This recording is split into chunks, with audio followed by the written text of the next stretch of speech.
Hey guys, Joey here with Joe's RV Tech DIY. First and foremost, I want to thank everybody that's subscribed to our channel so far. We now have over 800 subscribers. That's awesome. I really appreciate it. I hope you guys are enjoying the videos. I know it's been a little bit of time since I made one. I'm going to start making them more on a regular basis here for you guys. The purpose of today's video is to kind of point out some RV repair scams that have been going on in the industry for decades now, since they started making RVs. I wanted to point out one of the most common ones that I see a lot.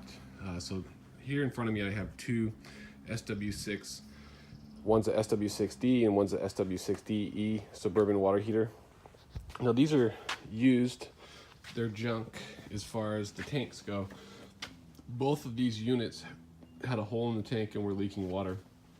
Because they're the 6-gallon, it was more cost effective based on the age of them, as you can see, to go ahead and replace the water heater because the tank was leaking. Because otherwise, I can replace this part, I can replace this part, I can replace the gas valve, I can replace it all. The TPT valve, the ECO. So I'm not gonna take the time to replace the tank on a 6-gallon water heater. It's not cost effective compared to what these cost. And one thing that happens is some RV technicians, unfortunately, will take the used parts off of this. So we have the gas valve here. So he can remove this gas valve and he puts it in a box and writes down what the part number is. Later down the road, somebody with a Suburban SW6DE water heater has a problem and the gas valve needs to be replaced. He puts a used gas valve on there after cleaning it up and then tells them that he put a brand new gas valve on there, and the customer pays for a brand new gas valve and doesn't get any warranty on that gas valve. Now, me personally, I don't ever do that. I will keep some spare parts on hand that are used in the event the customer needs, they're leaving right away, and I'll tell them, look, this is a used part, it'll temporarily work. When you get back, we'll put the brand new one on. But what bothers me the most is when somebody sells a customer a used part and tells them it's brand new. So me personally, I would sell you a brand new gas valve and it would come with warranty on the part and my labor. So this happens with the gas valve, this happens with the TPT valve, this happens with the circuit board for it. You name it. Let's take a look at this SW6DE, which is the gas and electric. That gas valve looks really nice on there, don't it? Believe it or not, this water heater here is almost 9 years old. So it's just, it looks okay, but take a look down here, that don't look too good where the anode rod was. But my biggest thing I'm just trying to point out to people is, if you're buying repair parts from an RV technician, whether it be a mobile guy or a local shop, make sure that you are paying for a brand new part and getting a warranty on the part as well as the labor. You should get a warranty on both from the technician. I offer both to all of my customers. I've seen technicians in the past, and just from working with people, where they'll say, yeah, it needs a new circuit board, that'll fix your problem.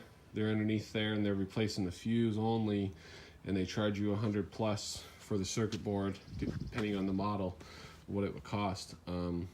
So one thing you always should do too is, don't be afraid to tell your technician, look, can you go in depth why you want to replace the part? And also, when they're all done, surprise them, be like, hey, can I get that old part that you took off back? I need it for my insurance company. And when they say, well, what do you mean you need it for your insurance company? You say, well, never mind, it doesn't matter, I just need the old part back. Can you? And they should offer it regardless. Anytime I take anything off of somebody's rig, I'll say, here's the old part, would you like me to dispose of it, or would you like to keep it yourself? So, that's something that definitely should be offered. I've had customers where I went out one time recently and I worked on a furnace, probably about 3 months ago, and he told me that his board on his furnace kept going out. And I said, well, that's kind of interesting that the board on a brand new furnace would continue to go out, And I showed up and I took a look and I said, well, it looks like somebody didn't properly seal this, number one. Number two, your board is not the problem. Number 3, it's your burner.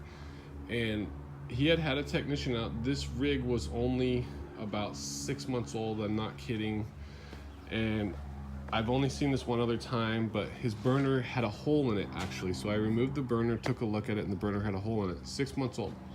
So and the guy was living in it full time, and he said he had another technician come out.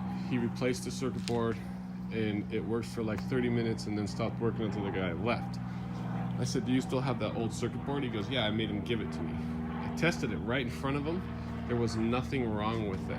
So now he has 2 good circuit boards and a bad burner. So what do? Went ahead, took the furnace, replaced the burner, put it back together. And then once it was all said and done, the guy hasn't had a problem since. So furnace works, no problem. So the moral of the story is, watch out for RV repair scams. They're out there. There's a lot of people trying to take advantage of everybody with a motorhome or a travel trailer. They automatically assume because you have an RV that you have money.